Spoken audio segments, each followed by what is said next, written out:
Environ 1,3 milliard de tonnes de denrées alimentaires sont gaspillées chaque année, dont une grande partie finit dans les décharges, contribuant au changement climatique. Le gaspillage alimentaire est l'un des plus grands problèmes auxquels l'humanité est confrontée aujourd'hui, déclare le chef new-yorkais Max Lamana. Il est l'auteur de More Plan, Less Waste et nous explique ici comment chacun à son niveau peut aider à réduire ce gaspillage. La nourriture a toujours été l'ingrédient principal de ma vie. Ayant un père chef cuisinier, j'ai grandi dans le monde de la nourriture et de la cuisine. Mes parents m'ont toujours appris à ne jamais gaspiller de nourriture. Sur une planète de près de 9 milliards d'habitants, nous sommes confrontés à l'insécurité alimentaire à tous les niveaux et plus de 820 millions de personnes n'ont pas assez à manger. Le gaspillage alimentaire est l'un des plus grands problèmes auxquels l'humanité est confrontée aujourd'hui. Le gaspillage de nourriture ne signifie pas seulement gaspiller de la nourriture, c'est aussi de l'argent gaspillé, de même que l'eau, l'énergie, la terre et les transports. Jeter vos aliments peut même contribuer au changement climatique. Les aliments mis au rebut sont souvent envoyés à la décharge où ils pourrissent et produisent du méthane. Si les déchets alimentaires étaient un pays, il serait le 3e émetteur de gaz à effet de serre après l'Amérique et la Chine. Faire un shopping intelligent permet d'économiser, notamment grâce à une liste de courses pour acheter uniquement ce dont vous avez besoin. Bonus, assurez-vous d'utiliser toute la nourriture que vous avez achetée lors de votre dernière course au marché avant d'acheter d'autres produits alimentaires.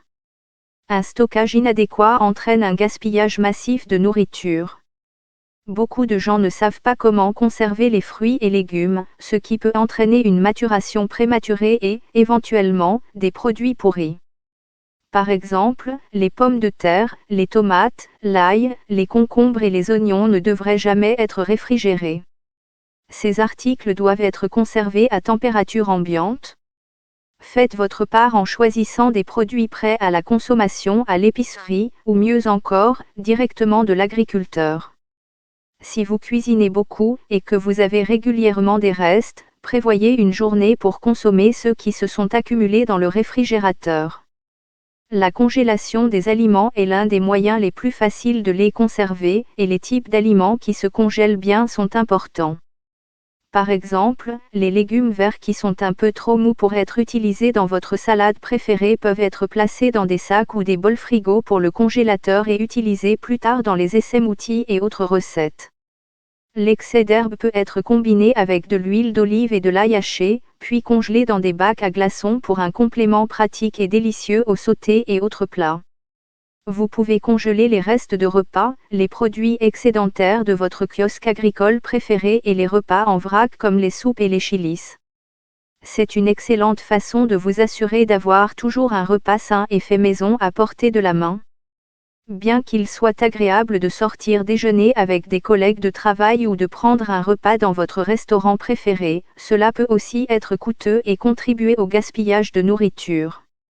Une façon utile d'économiser de l'argent tout en réduisant votre empreinte carbone est d'apporter votre linge au travail avec vous.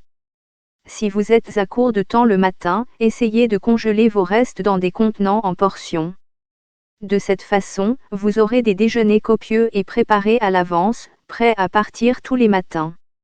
Faire sauter les restes de légumes, comme le dessus, les tiges, les pelures et tous les autres restes avec un peu d'huile d'olive ou de beurre, puis ajouter de l'eau et laisser mijoter dans un bouillon de légumes aromatiques.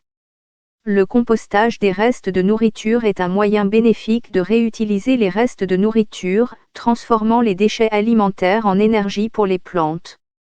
Bien que tout le monde n'ait pas de place pour un système de compostage extérieur, il existe une vaste gamme de systèmes de compostage sur comptoir qui rendent cette pratique facile et accessible à tous, même ceux qui ont peu d'espace. Un composteur extérieur peut convenir à quelqu'un qui a un grand jardin, tandis qu'un composteur de comptoir est préférable pour les citadins qui ont des plantes d'intérieur ou de petits jardins d'herbes. En fin de compte, nous pouvons tous réduire notre gaspillage alimentaire, et il y a une infinité de façons de le faire.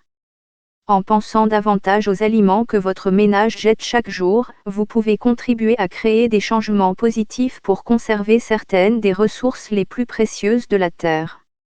Le fait de cuisiner et de consommer vos repas vous aidera à réduire votre impact carbone sur l'environnement. Ce n'est pas forcément difficile.